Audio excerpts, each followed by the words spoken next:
I was 25 years old at the time and did not know what was happening. My liver had failed and all the toxins and ammonia had blowed into my body and brain. I was in a violent coma. I was flown to another hospital and assumed they put me in an induced coma due to my violence. I was placed on a list for a liver transplant. The doctors told my family that I needed a liver or would not make it through the night. I made it through the night and the following nights without a liver transplant. My liver rejuvenated 100%. I saw the light before they put me in the helicopter. I have always been a skeptic. I attended 5 different schools of different religions as a child. My mother's family was also very religious. I found them all to be hypocrites and conduct themselves in behaviors that were deplorable. Thus, I did not trust anyone or anything.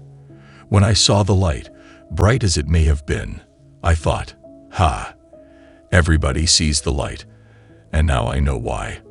It's the light from the doctor. I debunked that one. However, the light got closer and I went deeper. I went through the tunnel of love that you have heard of and into space. The best way I can describe the feeling of love is, imagine you are the Beatles or Princess Diana, whoever you admire. You are on stage and you look into the audience and there are thousands and thousands of people there to see you. They are holding up signs with your name on it, holding up lighters, shouting your name, yelling to you. Can you imagine how much love you would feel? Now multiply that by 1,000.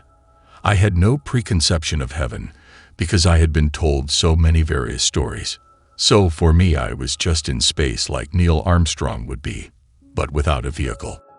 I was approached telepathically by 3 beings. I refer to them as angels or guides. They reminded me of the Golden Girls TV show. The smaller one to my left spoke the most. The medium one was on my right and would back up what she said. And the most powerful was behind me and only spoke when it was of the utmost importance. I did not see their size. I felt their strength and order of authority. They showed me my past as if a fast-forward film was playing. They showed me my birth and that at approximately 2 years of age is when we start making conscious decisions and lose our innocence, or in other words, become solely on earth. As babies, we can still transition between heaven and earth. They showed me every little thing I ever did wrong, from throwing kittens in the air and not always catching them on their way down to stealing money and someone else taking the blame. There was no judgment, only reflection. It was my consciousness that made me feel bad for doing all of the things I had done. They showed me what I had chosen to be and do before coming into this life. They explained that we are human, and if we were perfect, we would be gods. This is why we come to earth, to learn. I had no body, so I could not hear by ears, could not see with eyes, could not touch, nor smell nor taste. When I was shown my past and future, they showed me all of our family holidays as well. I saw all of the food telepathically, and from my stay on earth, was able to imagine what it would taste like and what it smelled like. It was clear to me that as wonderful as this heaven was, there are many things you can only enjoy on earth, such as swimming in water, holding hands, soft fur of a pet, sex, kissing, warm wind, food, and so much more. Also, if you have unresolved issues, they do not go away just because you are dead. So if you hate yourself and commit suicide, you still hate yourself and are dead. It really is not much different than just closing your eyes. Your problems are still there. However, you are able to think more clearly. Your brain is fresh and alleviated of any damage, tiredness, illness, age, etc. They showed me my present, which was my funeral. I had 2 children at the time, 3 and 6 years of age. I saw them at the funeral, and they were playing with their cousins, not really comprehending what was going on. They showed me my mother, who was hysterically crying and grieving. I had never seen her like that before. I never thought she loved me from the lack of emotions and emotional support that she displayed during my life. But I saw my children were fine, so I told the guides that I did not need to go back. My children would be fine. Then I was shown the future without me. It was an apartment, and at the end of the hall was a bedroom.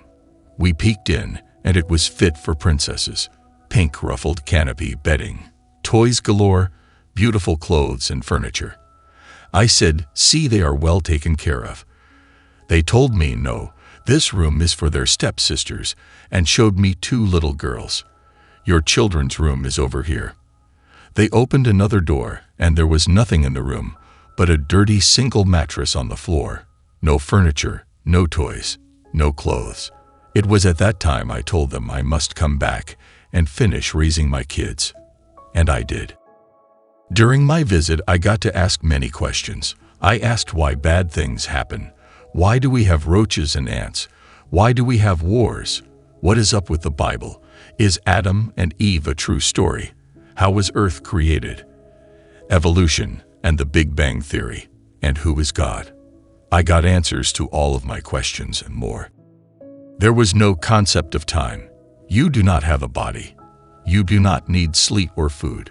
So there is no measurement of time. You can be in multiple places at multiple times as easy as it is to be at your computer and talking on the phone. They also showed me a mountain of garbage.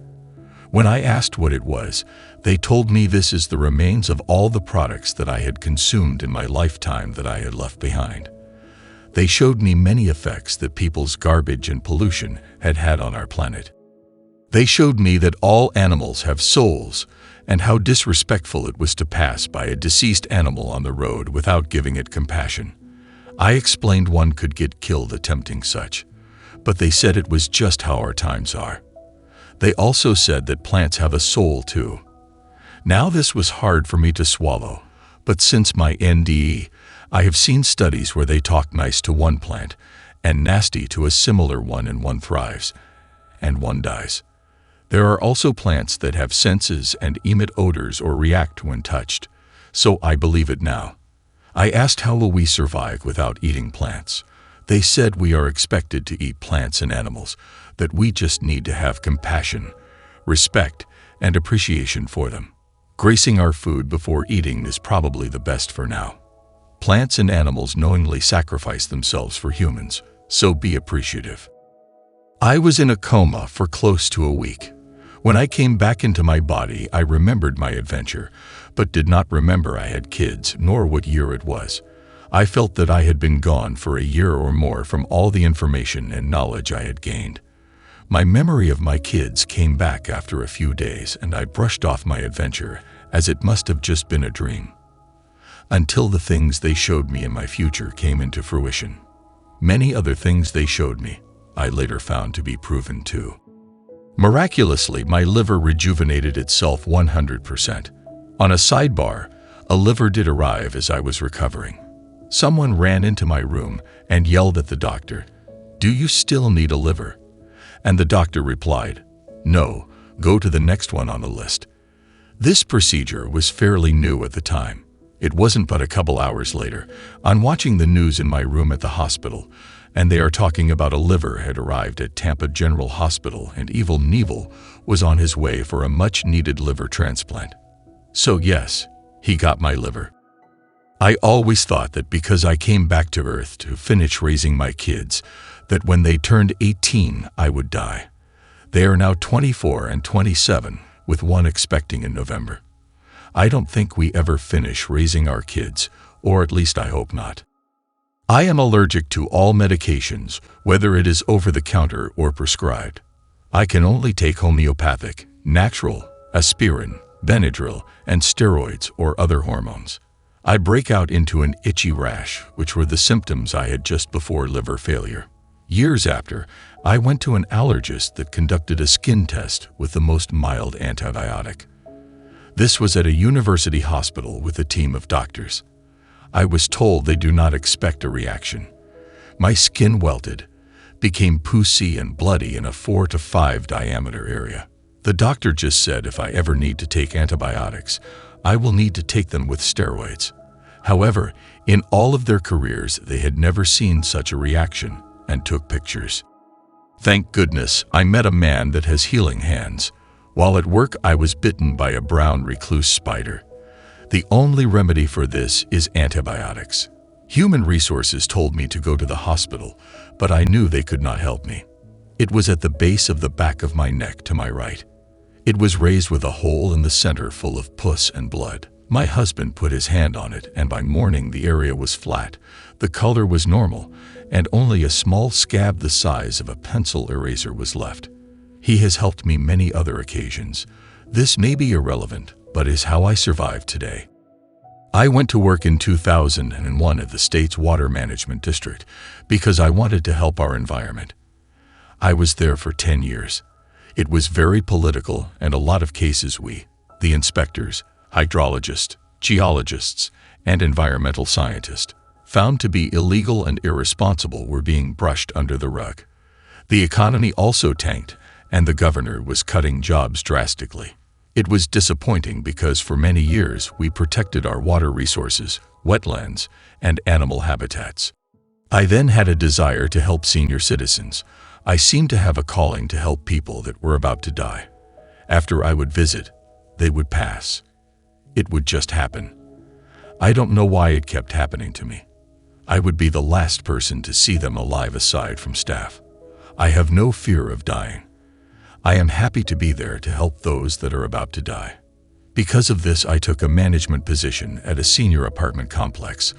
Of 60 units, I had 6 people and 1 dog pass my first year.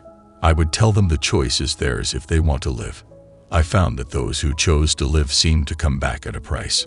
Just like I am sensitive to drugs, I have seen others survive but suffer from another condition. It has been an honor to be present during the time of one's passing or choice of living. I have witnessed many miracles.